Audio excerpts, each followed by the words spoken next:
মা তুমি এতক্ষণ ধরে কলের ঘরে কি করছো? ভেটকি মাছের মাথা, আরে কি বড় বড় ভেটকি মাছের মাথা তো।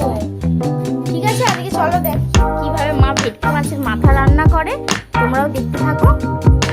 ভেটকি মাছের মাথাটা দেখো এখানে ভাজা হয়ে গেছে, আর এদিকে আলু ভাজা হচ্ছে ডুমো ডুমো করে, একদম মাংস পিসের মতো আলুটাকে ভেজে নিয়ে।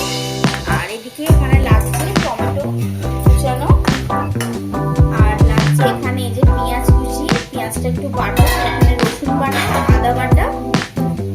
এবার তেলের মধ্যে পেঁয়াজ কুচি ভাজার জন্য রসুন আর আদা বাটা দিয়ে ভাজা ভাজা করে নিয়ে, এরপর রসুন আদাটা ভাজা ভাজা হয়ে যাওয়ার পর টমেটো কুচি দিয়ে দিয়ে এইবার হলুদ গুঁড়ো, স্বাদ অনুসারে লঙ্কা গুঁড়ো,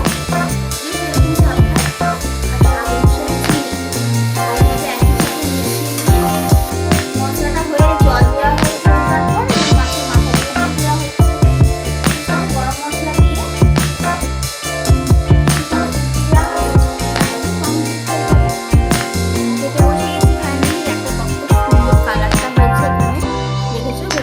মাথার ঝালটার অল্প অল্প রস রস রেখেছে। আর এখানে রয়েছে ডিমের তরকারি, আর এখানে